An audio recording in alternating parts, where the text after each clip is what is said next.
nutrients. Caffeine is another one that some people like. The so-called phytonutrients we all hear about, and I like to call these other ones nutrients, carnitine, carnosine, creatine, things like that. Other supplements and nutraceuticals. These are all, like I said, potentially beneficial, but clearly not essential. Speaking of phytonutrients, nice article from Stefan Van Vliet and Fred Provenza.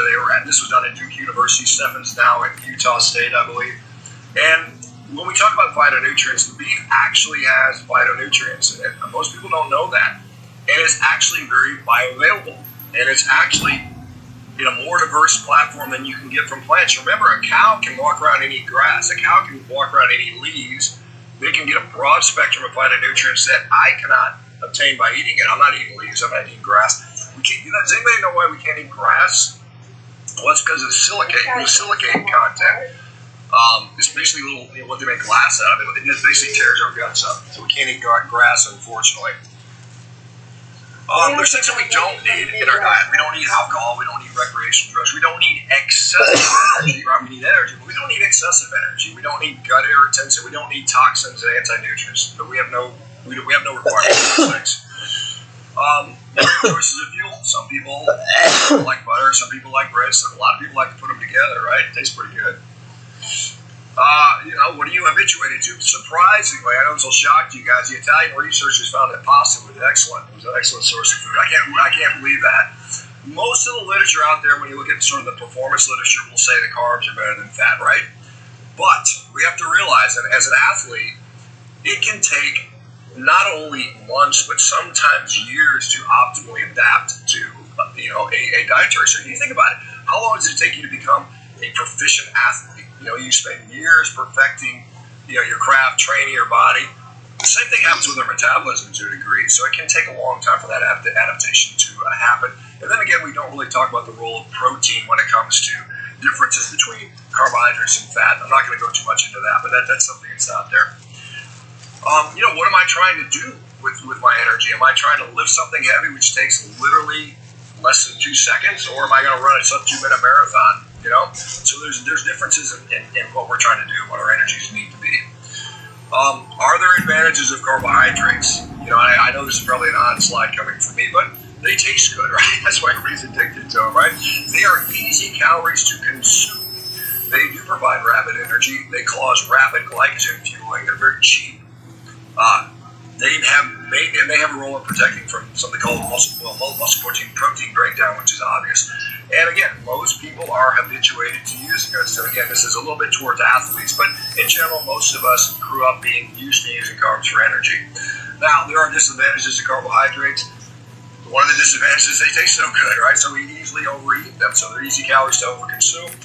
There's a lot of issues with glycemic instability and gut irritations. Now, IBS, the so-called irritable bowel syndrome, which affects up to 20% of Americans now. In Mexico, it's like up to 40%, believe it or not. I call that disease, you're eating the wrong damn food, basically. But, we see that. And then, of course, problems with oxidative stress being increased. Now, here's a nice article that Phil Prinz, who is a exercise physiologist, some of you guys will recognize Professor Tim Noakes is the second author of that. They basically looked at athletes consuming isocaloric, same calorie diets, high fat versus high carb. There was no difference in the performance, which was interesting. So high fat did just as well as the high carb.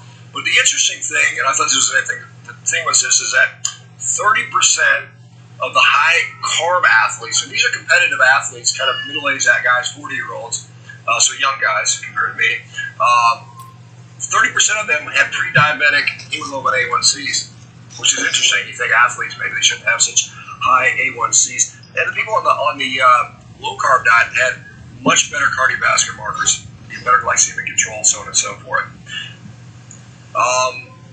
It's getting more, some of you guys may know, I was in the store the other day, and I was buying paper towels. I had to get some paper. I use a lot of paper towels when I'm cooking meat and cleaning up grease and all that stuff. So, in my view, the only downside of the diet is grease everywhere. But I bought, I think it was 12 Bounty, paper towels and some toilet paper, and it was $50. I was like, holy cow. So it's getting more and more expensive to eat. And what you don't want to be doing when you're eating is, again, you don't want to be pooping out all your nutrients, right? So this is a great study from 1978 where they looked at a high-fiber diet versus a low-fiber diet. What they found was the high-fiber diet, they doubled the amount of protein, fat, and carbohydrates that they actually were pooping out. So it's like, how much sense does it make to spend all this money on these so-called healthy vegetables and fruits and grains, and then half of it ends up in the toilet? To me, it's not a very efficient way to do that. In fact, this is an interesting fact. Something like 80 to 85% of all animals that have ever existed on planet Earth, whether they're flying around, swimming in the water, or crawling on the land, have been carnivorous because it's so much more efficient. You think about this analogy.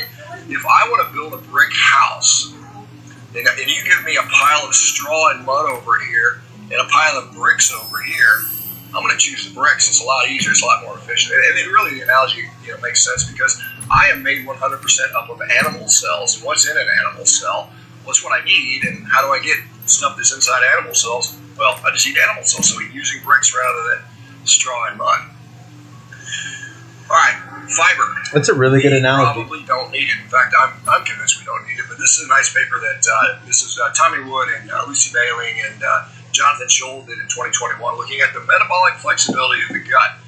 We hear how all the time, fiber is so important because of the microbiome. The microbiome is important because it protects the colonic surface from breakdown and mucosal breakdown, and they need energy. And a lot of it is thought to come from utilization of something called butyric acid or butyrate, which the fermentation of fiber tends to do. But this little cartoon here shows that there are lots of ways to get that energy into the cell. Protein catabolism, being in ketosis where beta-hydroxybutyrate is already circulating, and it's just a real quick reaction where you can supply that. So we don't need fiber for any of the so-called microbiome energy purposes, which we often hear about. And in some cases, fiber is actually harmful. And this actually is a study there showing that a high-fiber diet actually makes rheumatoid arthritis work through interactions with something called Prevotella, which is a bacteria that lives in our gut. So, and we see that, and I see that literally every day. People with autoimmune diseases where they give up all the wonderful vegetables, and all of a sudden they're like, wow, my wrist doesn't hurt anymore. So clearly there's some evidence that's out there. And I'm actually surprised this got published because I can tell you as someone who's trying to publish carnivore research, they don't want to come out. The IRB, the Institute Review Boards are always pushing back on this stuff. Let's talk about something that I am very much familiar with. I'm an old guy and I got joints, but I mean, as an orthopedic surgeon, I spent most of my career dealing with people with sore joints and somewhat, and it limits performance. And I don't mean just athletic performance, but I'm just talking about the activities they live. Like just walking for some people is painful. Getting in and out of chairs, those things can be very painful. Arthritis, tendonitis, and bursitis, and there's all these itises that you guys hear about. Arthritis worldwide is actually increasing. This demographic just shows where kind of how it occurs. As we get older, this cartoon on the right side of the slide shows that by the time you're 80, more than half the people have significant arthritis that requires doctors to treat it. The slide on the left is kind of the worldwide prevalence, and that blue bar graph, the one that takes up most of the room, is knee arthritis. So osteoarthritis of the knee is probably the most common debilitating arthritis that we see, and it is definitely on the rise. As an orthopedic surgeon, I pretty much was trained, particularly with regard to osteoarthritis. It's kind of wear and tear. You've got post-traumatic, you tore your ACL in a football game, you're in a car wreck, you broke the joint, now you're going to get arthritis, or obesity related, where it's just too much weight. You've got that extra, you're carrying around that extra 40, 50 pounds, and it's just causing extra pressure on the knee, and that's true, right? The thought is that every pound you have puts an extra 4 pounds on your knee joint. Those things are true, but our knees are actually designed to take a heck of a lot. What I didn't learn in medical school, what I didn't learn in my orthopedic surgical training, what I didn't learn in all the years I was practicing with, was that osteoarthritis is tremendously dependent upon biology. What I now believe is that biology is extremely important. Now, that extra 20 pounds of gut flab is still a problem, but it's more so about the biology than the actual weight. Let's talk about that a little bit. Hyperinsulinemia, we've probably all heard about that. There's a nice paper in, I think it was 2020, talking about something called a fibroblast-like synoviocyte. Now, what the hell is that? So there's fluid in all of our joints, our knee joint, our elbow, our shoulder, hips, so on and so forth. Most of the joints are what we call synovial joints. And that synovial fluid is like a lubricant, right? And the coefficient of friction is smoother than melted ice going across glass. It's super smooth, right? But what we see in the presence of high insulin levels is those cells that are supposed to secrete synovial fluid, these fibroblasts, actually start secreting inflammatory cytokines, which actually accelerate arthritis and age and damage the joint. So the higher your insulin level is, the more joint damage you tend to take on. Okay, are you toasting your joints? So this is a good one. So I probably have had a camera in 5,000 people's knees, right, over the years. And whenever I get a young patient, like, I'll show you this, this slide here on this side over here, guys, that is just beautiful. It's like, it looks like fresh fallen snow. The surface is super smooth and clean. And that's like a 15-year-old knee. But when I would get at a 40-year-old knee, it started to look like the inside of a Las Vegas casino wall. It's like somebody been smoking in there, right? And I always wondered, I didn't really think about what it was, but that's just the way it was. All these joints are all yellow. And after looking I'm going to send this to my dad. Well, it's basically we're toasting our joints. So you look at a white bread and the toast, and most of us don't eat that anymore. But so what is causing that sort of yellowing or that toasting reaction? Well, again, and then it goes on. You've got end-stage toast, and then you got me in there putting a new knee in you, right? So that's what it looks like after years and years of this. All right, so there is something called an advanced glycation end product. Many of you will have heard about that. This is a great study. This came out this year in 2020 and 2024. And they looked at the aging meniscus in this case, which is that little shock absorber meniscus between the end of the thigh bone and the top of the shin bone. And the only difference between a young knee and an old knee were these so-called advanced glycation end products, right? So what is driving advanced glycation end products? Well, this is something, a paper that talks about this. And the three major drivers are hyperglycemia, okay? So this so-called, and I have to say this correctly, Maillard reaction. My wife is French. She'd yell at me if I butchered that because it's a French name. This is a so-called browning reaction, which makes those beautiful crusts on steak. It makes the bread brown and so on and so forth. So if you have prolonged hyperglycemia, you're starting to facilitate this process. There's something called the polyol pathway, and what that is, it converts glucose into fructose via something called sorbitol. And fructose is actually up to 20 times more potent than actually glucose is at this glycation issue. Also, something called lipid peroxidation. Fructose is in fruits. Probably the main driver of lipid peroxidation. Oh my gosh. He's opening all of it. Associated with cell membranes in a it came out 2 days ago. This shit's awesome. Around the immune system. So Dr. Shaun Baker, you're the man. Driving it. Can we do anything about it? Yes, absolutely we can. We can slow this stuff down. We can't turn it down to zero. I did a lot of looking about this because I was like, well, what if wild animals will get arthritis? What about a lion that eats meat by itself, right? They still do get arthritis. So unfortunately, I can't tell you can live forever and your joints will never age. But you can dramatically slow this down. And we see tremendous differences between wild animals and captive animals that we feed ourselves. They tend to wear out much more quickly. So these things are something that you can actually improve.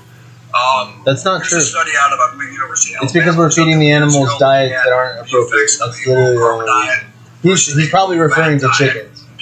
But I don't know what animal, because he didn't specifically say. Low carb was superior to making joint pain go away. And I see that, anecdotally. Oh, yeah, that's true. The animals also. Every time I put a post, I get 300 people commenting. So, you got all these various comments, and you guys have seen it yourself. I went carnivore, low carb, and my joints stopped hurting. In fact, that is the reason I'm here for you guys today. When I was practicing and doing all these knee replacements and hip replacements and shoulder replacements, I had to have patients lose weight because we were at a point where we're like, we don't want to operate on people that are too heavy because the complication rates are higher. So we had to try to figure out a way to make them lose weight. And in my case, I was putting people on ketogenic diets. And, of the 20% of the people that would actually do it, I would see them back 2 weeks later to ask how things were going. And more often than not, these people that have bone-on-bone arthritis that I had on my OR schedule told me, hey, doc, my knee doesn't hurt anymore. And I was like, wow, that's really cool. And then I talked to the hospital administration about, hey, let's give me some time so I can talk to these people. And guess what they told me? They said, nah, that ain't part of the plan. You're here to cut people. So that's why I'm here. Anyway, so here's, when I see this, what do I think? I'm like, wow, I'm hungry, right? But what have I been trained to think? It's like I'm supposed to see saturated fat and cholesterol and heart disease and colon cancer, obesity and diabetes and gluttony and, sinfulness and all that. So that's what I've been trained to think. But what I really think is like, damn, I'm hungry. He even brought sin in there. I'm so proud of him. This is Lenny Cooper. She was part of the, the American Dietetics Association was founded in 1917. Oh, by her and one other gal. Really? She just Seventh-day Adventist. 4 years after Pfizer? That's interesting. The beginning of nutrition starts with this stuff, right? And she felt that red meat was bad, just like John Harvey Kellogg. Oh, it's a coincidence. Only 4 years after Pfizer. So, they thought that, it leads to lustfulness and sin and sexual proclivity. There's a time and place for everything. Like that. Well, I'll tell you what. She's at, well, no, I'm going to go back. Did I miss that slide? No, that doesn't do it. Let me see something here. Oh, I left the slide out. Oh, shoot, I forgot. Anyway, there's a nice study. I use that to my other talk, but there's a nice study that shows that actually, carnitine, which is something you can pretty much only get in meat, actually, for men's erectile dysfunction, actually beats testosterone. So in a way, she was right, because it actually does work. And I know, Doctor, that some of the women here have gotten pregnant and stuff like that, going carnivore can attest to that probably. All right, so back in 2015, the World Health Organization declared red meat to be a carcinogen. World Health Organization, the largest single funder on the planet, private funder, is this guy here on the left. Some of you guys know who he is. He's not a doctor, to my knowledge. He's not a scientist. He has a lot of money, and he's got a lot of influence. And he also is interested in selling fake meat. So you have to take that with a grain of salt. Most of you guys don't know who the guy on the other slide is. His name is Professor David Clearfield. He's at Indiana University. Hell yeah, he's calling them out, bro, by name. 2015, the IARC. And where they were. That's awesome. As part of the dissenting minority, that decision that they reached back in 2015 was not unanimous. About a third of the people said this is ridiculous. He said it was the worst academic experience of his life. They threw out all the information. They discounted what they were trying to basically say. He said a third of the panelists were either vegan, vegetarian, Seventh-day Adventist, and they didn't declare any of that. So anyway, subsequently, there have been a lot of studies that have shown that that's not to be true. Harvard recently, this year, probably a few months ago, said that red meat is associated with like a 62% increase in diabetes. So kind of implying that red meat causes diabetes. Now, the problem with that was they included lasagna as red meat. They failed to account for how much sugar the people consume. And, oh, by the way, and I heard the principal researcher talking about it, he said, oh, we didn't exclude obesity because red meat causes obesity. So it's part of the problem. So this is the type of science we're dealing with. And when it comes to nutrition science, I think there's two categories. There is bad science and really bad science, and that's all we pretty much have. All right, so, and red meat has been a target of this really bad science for many years now. This is a paper came out in 2022 or 2021, no, 2022. Red meat is not a health risk. They basically say that all this sort of epidemiological stuff has been complete nonsense, and, which is what I say. But anyway, this is from Washington University in St. Louis that did that. This is a guy, John Ioannidis, he's at Stanford. He is literally one of the most cited scientists in the world. Like, they get this something called a H index where they talk about it. He's like the guy. He's like the Michael Jordan of science, right? And he basically said that, this is a long quote, but he basically says most of the research we've done on nutrition is a bunch of BS. We need to start over and get rid of that stuff, right? And he's a lot smart. He's got a higher scientific score than I do. I'm just a dumb orthopedic surgeon. So, all right. So let's talk a little about cholesterol. I know some of you guys have seen this, but I like I said, I've been giving this to diverse talks. two recent papers which I think are of interest. You know, one is that my friend Adrian Sotomoda at Monterey Tech did. It was a meta-analysis of 41 randomized controlled trials looking at low carb and looking at why does LDL cholesterol rise? Because some of us go on a carnivore diet or a keto diet and we're like, oh my God, my LDL cholesterol went up. The major reason is that you are getting leaner, and leaner people are more likely to see that. If you have class 2 obesity, which is a BMI of 35 or more, you often see your cholesterol coming down. And you're like, oh, that's good, I'm happy. But then you start getting leaner and leaner, and all of a sudden your cholesterol starts going up. That's a common pattern. Saturated fat has less of an impact on this. I forget the author's name. Elizabeth is her first name. But there's also some evidence that the thyroid has a role in there too.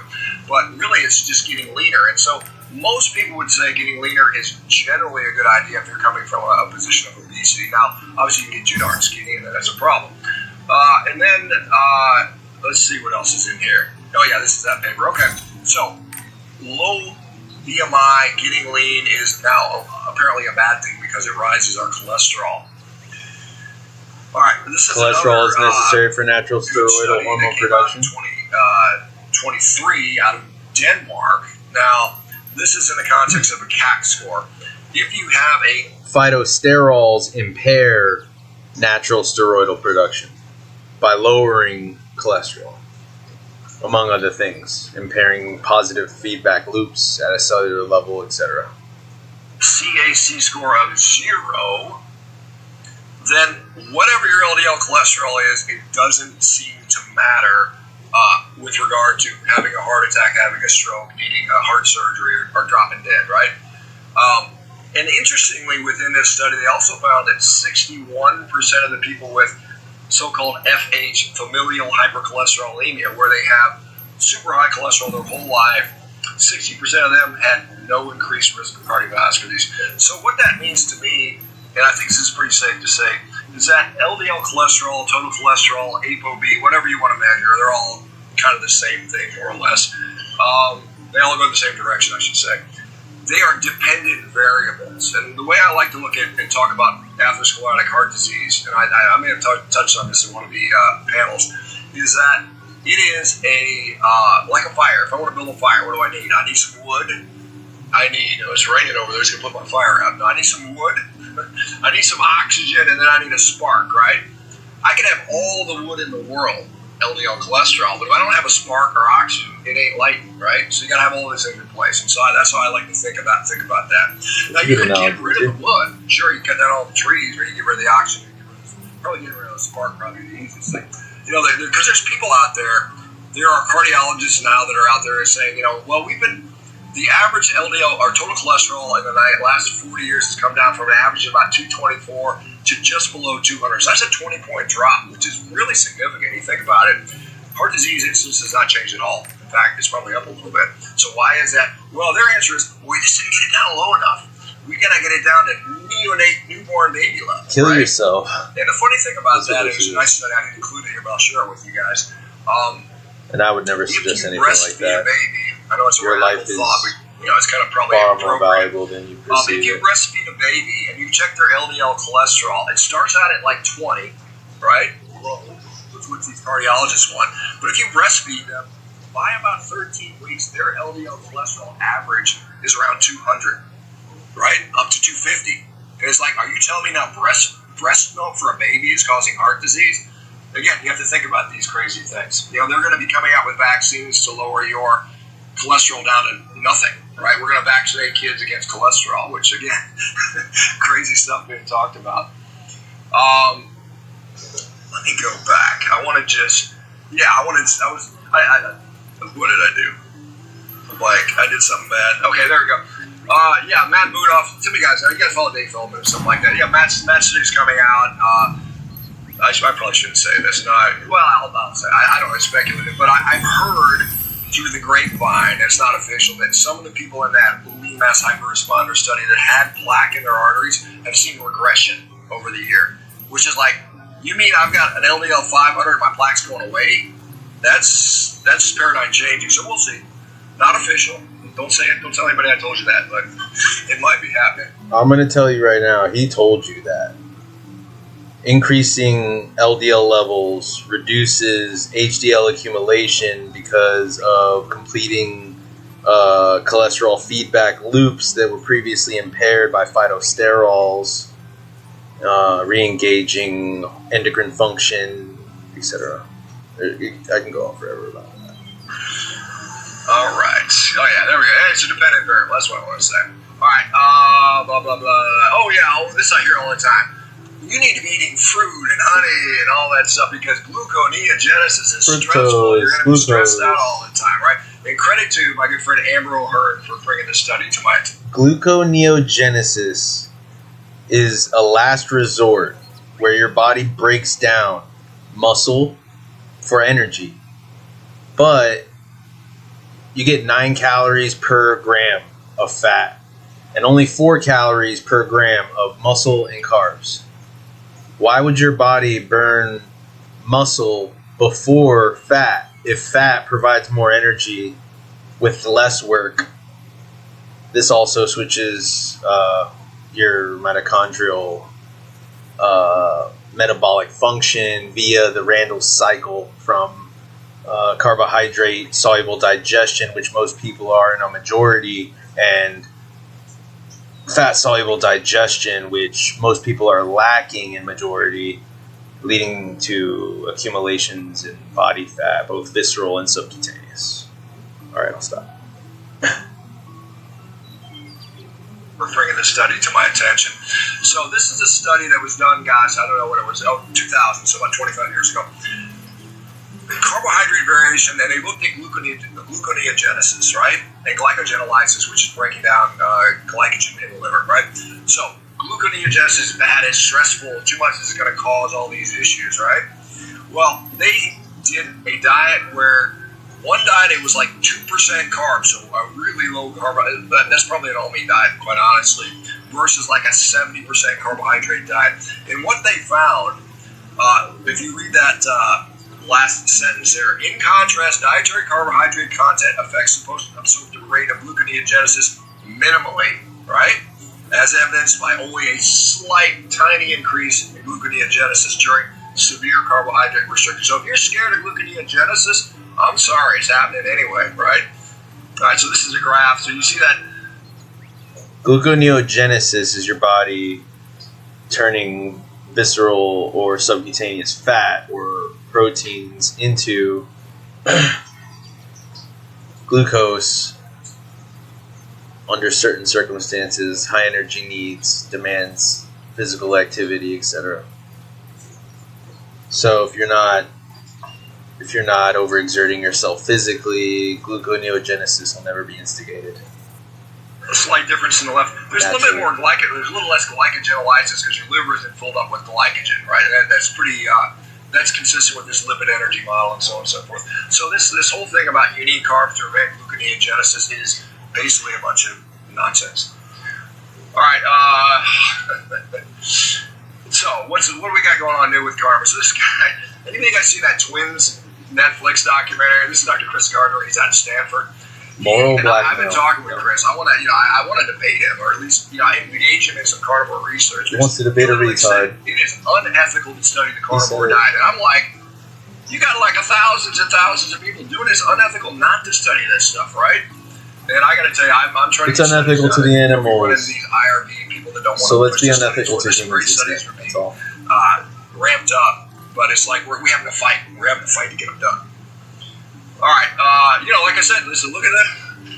It is what it is. This isn't going away. We're more and more people, so we got to start studying this stuff, right? I mean, you guys don't need a study to do it. It either works or it doesn't. I don't care what the studies say. But, again, it's not going away. Oh, it works. All right, and, this is... It is. We're going to be assimilated into eating all the soybeans and bugs and all that stuff. So, again, I'm just talking about it. It's challenging. It's frustrating. It's a lot of work. You make some progress, and then, and then they kind of slam you back. But it's worth fighting. We got to, we don't want to be assimilated. We can't be assimilated, guys. Okay, yeah, this is what I was talking about. Some eccentric studies.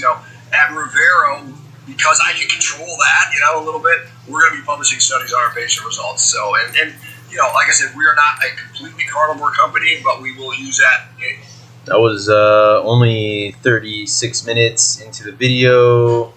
The video is titled "The Evidence for a Meat-Based Diet" by Dr. Shaun Baker. The channel is Hack Your Health. Yeah, Shaun Baker's cooking. I just wanted to share my morning lecture with you. Take it easy.